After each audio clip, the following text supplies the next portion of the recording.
Hello guys, welcome back to Manalasak. So today I want to deal with this question that I saw from one previous paper. It's about the rectangular prism. So this is the topic of measurements for grade 10. So welcome grade 10s. Let's do this one together. So I want to do this as quick as possible. It says, Dintle wants to paint a wooden crate. If she uses 0.25 milliliter of paint per square centimeter, calculate how much paint she will need to paint the crate. Assume that Dintle will paint every outside surface. Listen to that surface. Sorry. Of the crate. Express your answer in liters. Now that's nice. That's super nice. So now, where do we start? Let's start with the fact that she uses 0.25 milliliter of paint per square centimeter. Now, when they say something like square centimeter, I mean, that should tell you something. Which aspect of measurements do you have, or can you use the one that can give you square centimeters, especially for a 3D shape? That only happens when you're calculating surface area, right? I hope so. So now, remember in grade 10 you're not given the formula for surface area, right? So which means now, whenever you have, let me draw this thing here because I know I'll erase it. Let me draw a small box there. It's my 3D shape right there. Not bad for someone who's drawing on a digital pad. Right there. So now we know that the long side or the front side is the length, and this side we usually call it the width or the breadth. It's fine, whichever way you choose it, it's fine. And then the upside down movement, that's the height. So up and down it's height, back and forth it's width, the longest side it's the length, right? So now for surface area you add the area of all the sides. So now let's derive the formula for surface area. We start with the area of this front side. You see this front side, how would we find the area? We have this vertical part and the horizontal part. What do we call the vertical part? The height. The horizontal part, the length. So we say that we have height multiplied by the length, and this side it will match the one at the back, right there, right? So it exists in pairs. The one in front will match the one at the back, right? After that, you're going to have this side on the left, on the right hand side. You see this side, this one right here, right? What is the area for that? That is height multiplied by width. So you're going to say it, height multiplied by width. And how many of these sides do we have? We have two, because the other one now it's on the other side right there, right? So we have two of those sides. Those are the two, guys. And then we have, let me choose maybe a different color pen. We have this part here at the top here. We have this part at the top, right? This part at the top, it has a pair also. The pair is this part here at the bottom, right? So we have two of those. Now at the bottom, what do I use now to get the area? I'll multiply length with the width, right? So I'll say length multiplied with the width, and those sides I have two of those. So because I'm calculating for a box, in total I'll have 6 sides. Easy as that, right? Let's say move the shape now, quick, moving on. So this is like the created formula for surface area. Otherwise you can simplify it, not really simplify.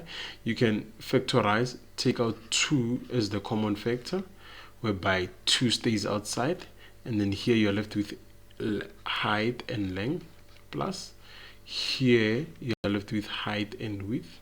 So you have height and width, and then here you'll be left with length and width. length and width.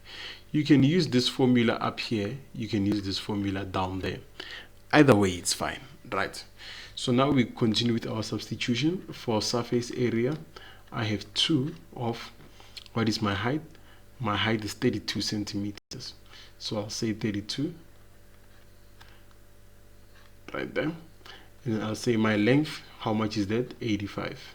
So I'll say 85. And then plus my height, I said it's 32. My width, it's how much? 48. My length, it's 85. And then my width, it's 48. Right there, right? So now, after that, what you're supposed to do, just punch all those values on a calculator and see how much you get. Let me do it on my side. I hope you're also calculating there on your side. Please don't just sit, guys, and watch this thing like a series. You have to participate. This is maths, guys. This is not life science. No disrespect to life science, but you can't just watch and not participate. You have to participate, guys. Plus 85 multiplied by 48. So how much I get here is I might be wrong because I'm rushing here, but I got one. Okay, I got 16,672. Now how do we measure area in square centimeters? Right there. See how easy is that? Now we want to move on with the question. Now we have to answer what they asked from us, right? So they're saying if she uses 0.25 milliliters of paint per square centimeter, so here we have a centimeter, right? Calculate how much paint she will need to paint the crate. Okay, this is nice, this is decent. Let's see now. I have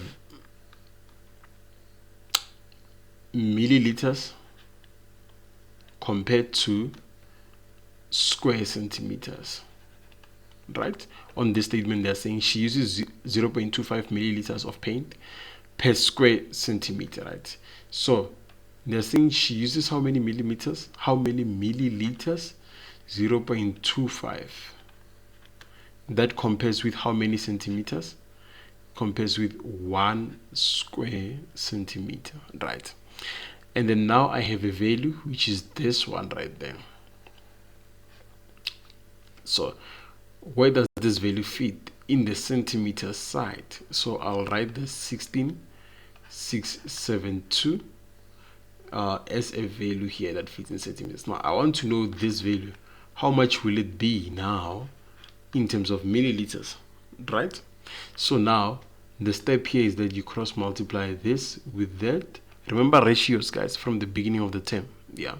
So now I have x being equals to 0.25 multiply with 16,672.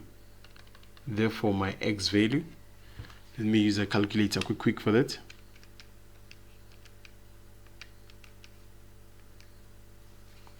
This is 4,000. Where is it? This is 4,168. What is the unit? X was on which side? On the milliliter side. So the unit here is milliliters, right? So now, in terms of milliliters, I want to see how can I convert milliliters from milliliters for it to be in liters. Remember they said we should convert this to liters. So King Henry died miserable death called measles, right? So that's my conversion factor. In case some of you don't know this, I've taught this a lot in my teaching, especially in term 1. So you just say King Henry died miserable death called measles, right? And then this M, it can be anything. It can be a liter, it can be a gram, it can be a Newton, it can be anything, right? So now, where are we? We are on milliliters. So milli, it's the last M right there. We have 4168. The comma is there at the end, right? 00. So now when we move it there, we'll move the comma from here to there now, right? That's for centiliters. And then when we move it there, we are going to move the comma there, right? And then when we move it there, because we moved it 3 times, we'll move the comma 3 times.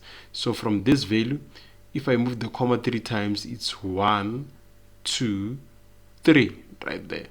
So my x value now in terms of liters, it's 4,168 liters. And then now when I round this off to 2 decimal places, I have 4,17 liters. That's the answer they wanted. So for you to paint the whole surface area of this box, you need 4,17 liters of paint. You see how nice is that? Please go through this video again. In case you didn't understand it, go watch it again. If you don't know conversion factors, go practice conversion factors. And but I hope that before you write your exams, maybe I'll post a video for conversion factors. Okay guys, again, I'm grateful for you. If you watched this video up to this far, please don't forget to give it a thumbs up, and also subscribe and leave your comments below. I'll see you on the next one. Goodbye.